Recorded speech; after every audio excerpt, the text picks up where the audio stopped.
is dream the impossible dream. The future belongs to those who believe in the beauty of their dreams. So what does that mean by Eleanor Roosevelt? You have to dare to dream the impossible dream. If you don't do that, you're going to fall behind. Let me get you an example. This is Laos. Used to be nice and beautiful country. I used to draw this picture when I was little. It's supposed to be nice and quiet. You got the river that's kind of flowing through.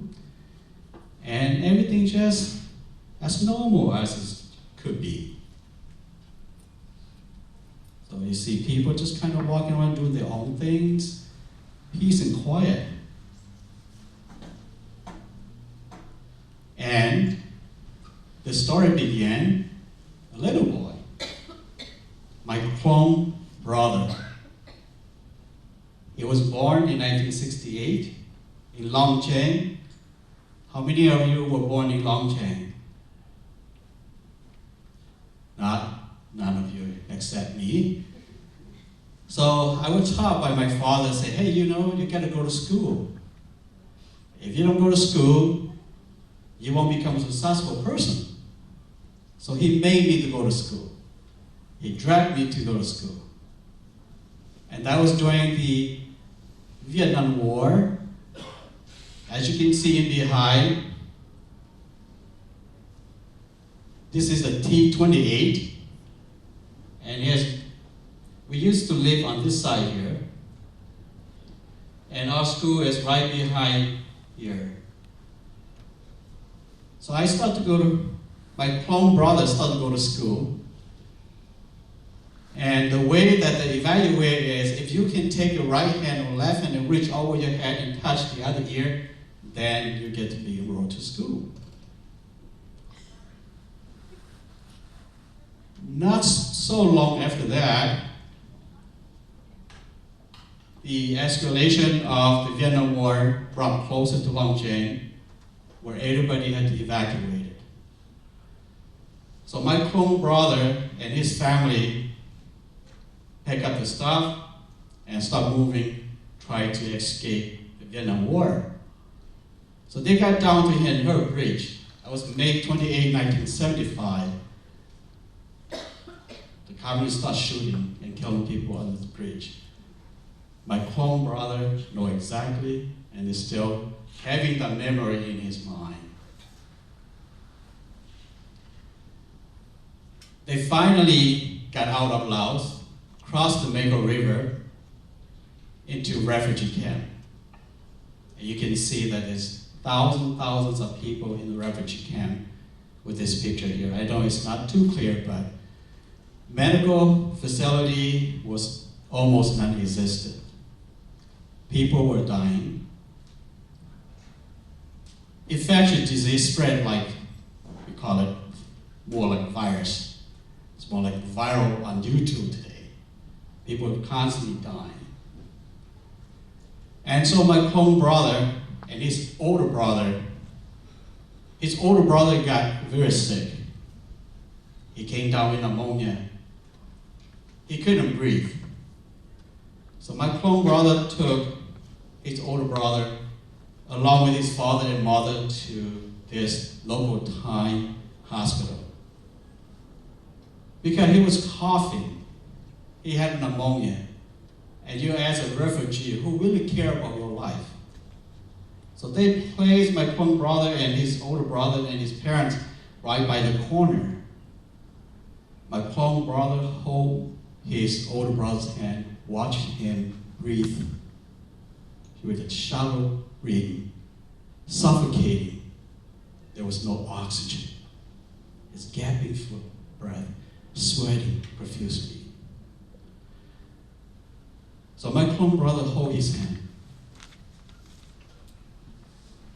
and said, I will become a doctor and heal the hearts of others. And a dream that seems seemingly impossible at that time as a refugee, as a young 7-year-old boy. As he held his brother's hand started to slip out from his hand, slowly, gasping for breath.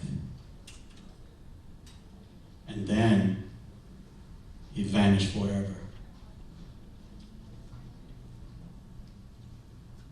With his brother left the world, it inspired him. He made his brother as his inspiration. I dreamed the impossible dream, becoming a medical doctor. Who would have think this boy will become a doctor?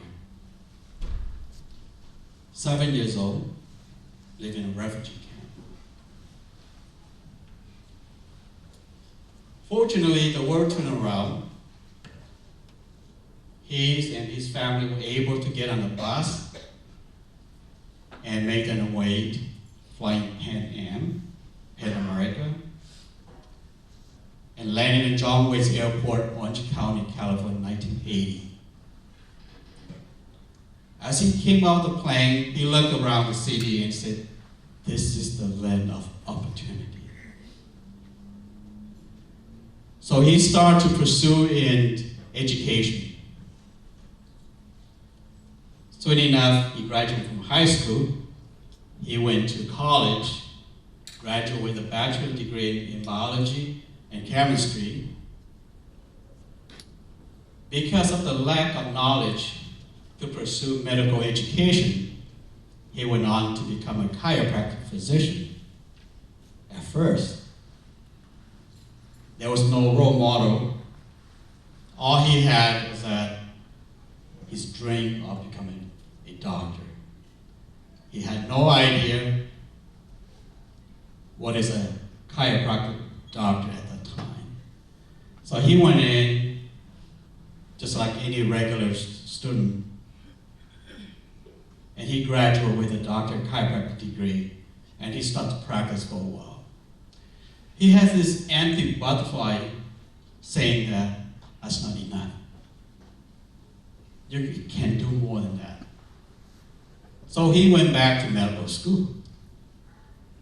At that time, he had a wife, he has 3 kids. Tried to go to medical school with a family. It's pretty hard, pretty difficult. There's 1,000 times that my clone brother thought about quitting. But each time that he thought about quitting, if he flashes his memory of his older brother who was suffocating. And he knew that if he became a medical physician, a medical doctor, he could have saved his brother at that time. But he couldn't. So that really struck him move forward, although he thought about quitting 1,000 times. Here enough, he went to 2-year medical school. He loved doing surgery. Spent nights and days in the hospital without his wife and his kid, left in California. He went all the way to Alaska, Anchorage, Alaska, to do his clinical rotation. With that saying, with the struggling, another 1,000 times he thought about, forget about it. I'm gonna just go back to California and spend time with my family. So I know some of you think that family is the most important. Yes, it is too. But think as a career, it's also as important as your family. During Christmas time, he delivered his first baby patient by all himself. And he came back to California, and during his exam for his medical licensure, he ended up in ICU where they infused him with 4 liters of blood because he studied so hard and he started to bleed. He had a stomach ulcer. So he ended up in a hospital, and they ended up transferring him. he thought about quitting that time. He said, you know what, forget about it. I'm just gonna quit. I'm not gonna go anymore because I'm going to die if I continue with this career. But he thought about it too. He thought about his brother, and he thought about his parent. His father said, education is the key to becoming a successful person. And his mother said, education is created by humans and not by evil. So it is learnable. Sure enough, he finished his medical school. He started his residency at Appleton Medical Center, or Appleton, Wisconsin. And he was known as a rookie doc, which is pretty awesome when somebody call you that for the first year. He made it. He spent nights and days in the hospital working hard. And his wife and his family, his kids were there to support him. He started to receive high academic award from the community leaders. And finally, Xiong can testify to this year. 2011, they were selecting a group of people who were refugees but did extraordinary in the career or serving the community.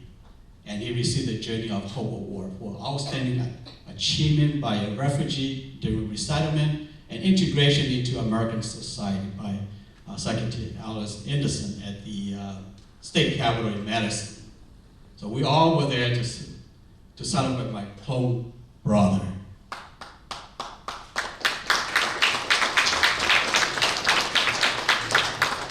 Not only that, he continued to work with the community and teach the community for a better life. So he came up with an icon called iLife. I stand for individual health. We have to be healthy in order to proceed with our life. L stand for leadership. Regardless, we're going to become a leader somewhere, somehow, either now or later on. I stand for income. We all need money. We can't live without money. The F stand for family. We need family to support. And the E, education. We need to pursue to the highest level of education so we can survive out there. We can compete with other people, have a better life. I love this. My clone brother started to talk to little kids too. And Xiong had this programs. My clone brother kept going there for the last 3 years and started to inspire younger kids, younger generation to become doctors. And they sat and they listened to him. And I hope that some of these kids will grow up to be physician, engineer, and also lawyer, and many other things too. He received quite a few awards from the state of Wisconsin, and also other states as well, from the general, from the community leaders. And recently, last year, he was named the Physician of the Year in the state of Wisconsin, family practice. Who would have think that a little boy was born in Laos, went through the Vietnam War, became the Physician of the Year? That is the impossible way of thinking it. But remember, dream the impossible dream, and it will happen. If you keep hard, you're working hard, and you move forward, you will get it. Not only that, this year, he was the Alumni of the Year at Concordia University in Irvine, California, just recently in January. So things just get better and better. And the secret is that, how did he do that? So he was featured on certain magazines saying, achieving the impossible dream. So how did he do that? Here's a little boy how did this little boy came to this guy over here? What does it take for him to become this person over here? Is that education, knowledge, and wisdom? Once you have these three things, you will become the person who you want to be. And I truly believe that each one of you had that capability of achieving your impossible dream. Keep dreaming. I dare you to dream the impossible dream. Just don't dream the things that right now, but I dare you to do that. Because that impossible dream will happen if you don't give up. One of my mentors said, "Sa, never, never, never, never, never, never give up, and you shall succeed." So this is what he said, my Hmong brother. Life is like a lock of treasure. Your task is to find the key so you can unlock and fulfill your dreams. He also said, education is a collection of knowledge that makes us a master key to open many doors in life. Through education, the seemingly impossible dream becomes possible. And if you can see the word impossible here, you just put a little apostrophe up here, and it will read, or it will read, impossible. Did you realize that? So when somebody said, that's impossible, put a hyphen to it, and just say, impossible. If you keep saying like that, your conscious mind and your subconscious mind is going to work for you. Your conscious mind is like right now, but your subconscious mind is constantly working on you, and that will make your conscious mind realize that anything is possible.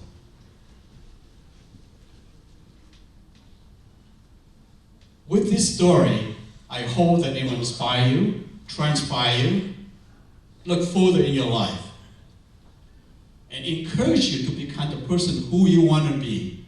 You don't have to be like me to be a family physician. You can be a surgeon. You can do a geriatrician, pediatrician. You can become an attorney. You become anyone you want to be.